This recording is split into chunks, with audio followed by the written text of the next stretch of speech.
What's up, everyone, and welcome back to my channel. So today, I'm starting off with the review of Chelsea Football Club of London, the 2025-2026 season.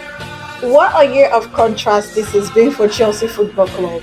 Okay, so cast your mind back to July 2025. The sun was shining, the confetti was falling, and the Blues had just dismantled PSG 3-0 in the Club World Cup final in New Jersey. We didn't hear the last of it. The future looks impossibly bright. A title charge felt inevitable. Champions League football was back. Off the back of a promising 2024-2025 season, Chelsea finished fourth and won the Conference League. It felt like, Chelsea were genuinely ready to take that next step. Oh, how quickly things can unravel. But firstly, I want you to like, share, subscribe, and turn on your notification bell. Okay, so let's continue. Just began the season with the shortest break between campaigns in their history. I think just 35 days after that Club World Cup triumph. Fatigue perhaps played its part, but the problems ran far deeper than tired legs. It was more than that. The first few months saw some great results, but also some very shaky performances. One day, there would be a deserved win over Liverpool. The next, a short defeat to a newly promoted side. Chelsea found themselves as high as second in November, and the talk of a title charge was in the air. But there was a team of the club shooting themselves in the foot more than fans had ever seen before. And then December, it was actually a horrific mood because Enzo Maresca walked away and there was friction between him and the ownership. Now, Chelsea fans were absolutely gutted. They were outraged. See, this is a man who guided them to a Club World Cup and Conference League double. Gone. He was replaced by Liam Rossino, who steadied the ship temporarily, but ultimately couldn't arrest the slide because Chelsea's problem was too much. In fact, it's very deep. Ojo Mimi. Now, Chelsea's 2025-2026 season ended in disaster at Sunderland. They lost 2-1 on the final day, and that sealed a 10th place finish and no European football next season. Let that sink in. Now, a club that spent over £1 billion since 2022, finishing 10th. Whew, I don't want to think about it. Now, everything went wrong for Chelsea this season. On and off the pitch, fan protests against ownership grew louder and more vocal, as the months wore on. But it wasn't all doom and gloom. There were genuine highlights, and one man stood ahead and shoulders above the rest. That's João Pedro.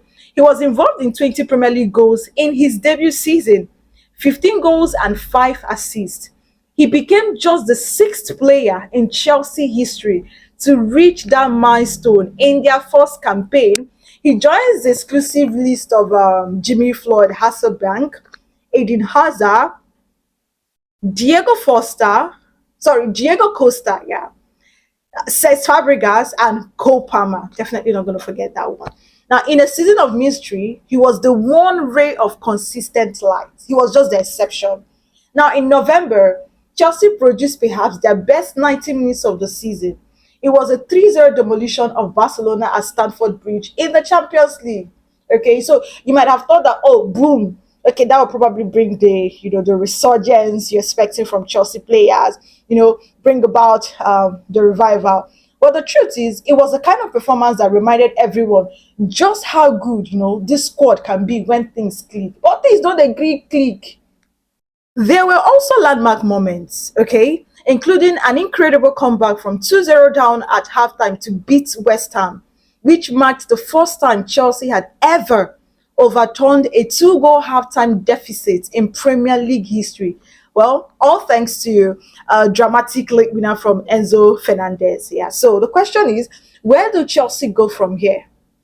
Good news that Chelsea have appointed Xabi Alonso as their new manager, and the Spaniard is set to start on his role on July 1st, 2026.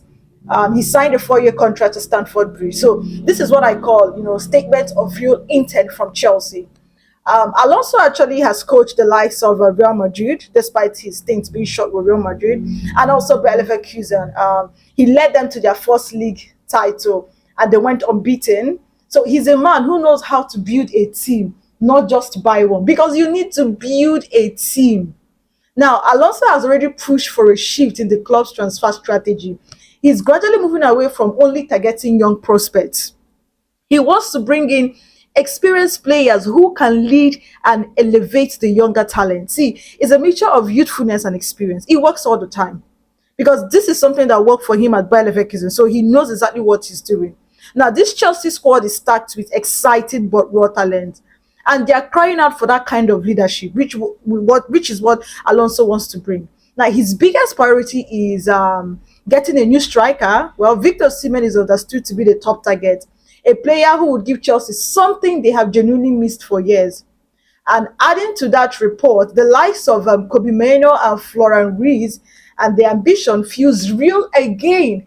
You know, took the midfield. The foundation is there. You have Moses Caicedo, you have Enzo Fernandez, you have Cole Palmer, you have Estavio. You know, these are some of the club's most decisive players.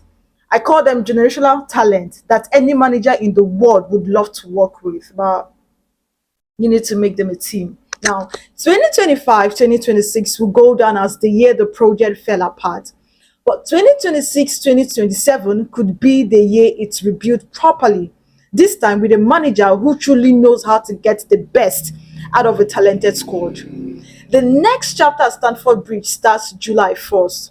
Chelsea fans, battered and frustrated as they are, they have every reason to believe this one will be different. Okay, so they need to believe that this one will be different with Xabi Alonso at the helm of affairs. You're not going to experience what you experienced last season. Come on, Blues. We're looking forward to a fantastic 2026-2027 season.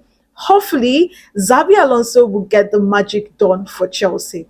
Don't forget to like, share, subscribe, and turn on notification bells. And let me know what you think. What went wrong for Chelsea in the 2025-2026 season?